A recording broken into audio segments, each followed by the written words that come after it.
Rekan-rekan sekalian, konsep penting lain dalam teori inovasi adalah bagaimana perusahaan memiliki sebuah kemampuan dasar untuk mengelola inovasi.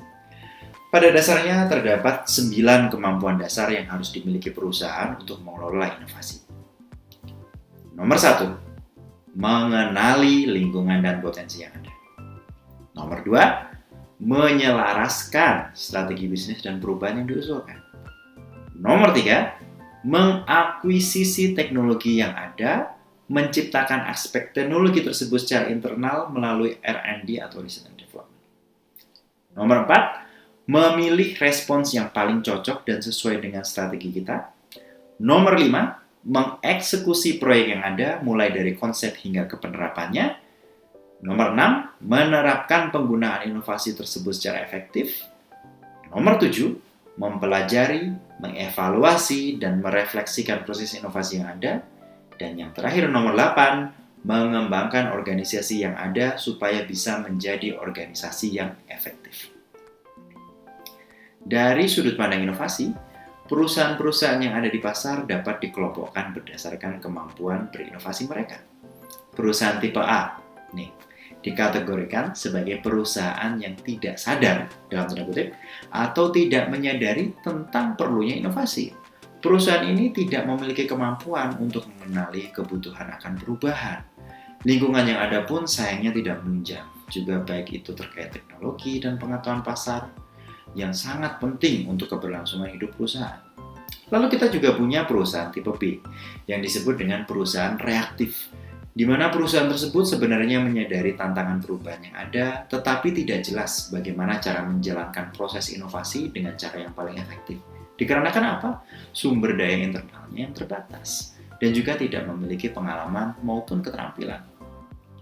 Lalu kita juga punya perusahaan tipe C, yang disebut dengan perusahaan strategik. Nah, perusahaan ini sudah menjadi perusahaan yang punya kemampuan mengenali perlunya perubahan dan sangat terampil melaksanakan proyek-proyek baru dan mengambil pendekatan strategis untuk proses inovasi yang berkelanjutan.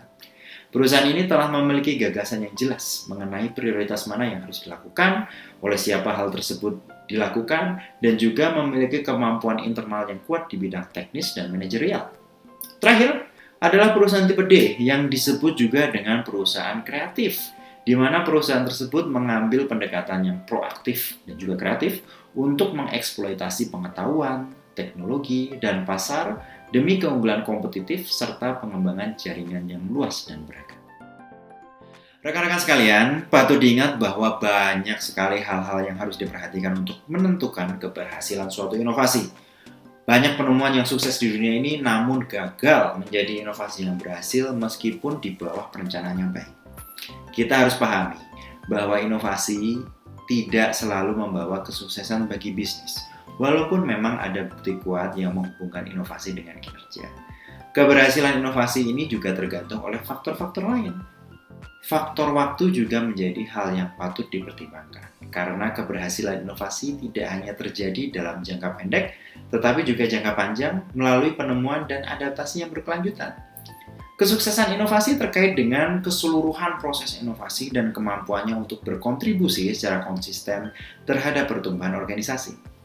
Tidak hanya proses pembelajaran dan pengalaman saja yang harus ditekankan, melainkan juga pada kemampuan untuk mengevaluasi, merefleksikan inovasi, dan kemudian mengembangkan organisasi sedemikian rupa sehingga kedepannya bisa menghadapi tantangan yang semakin kompleks.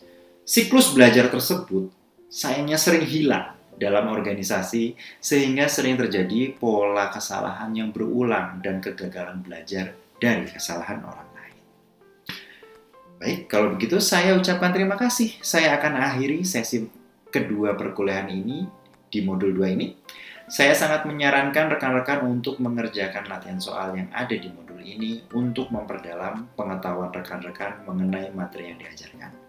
Kita akan bertemu lagi di modul 3 untuk belajar lebih jauh mengenai cara membangun organisasi yang inovatif. Terima kasih, sampai jumpa.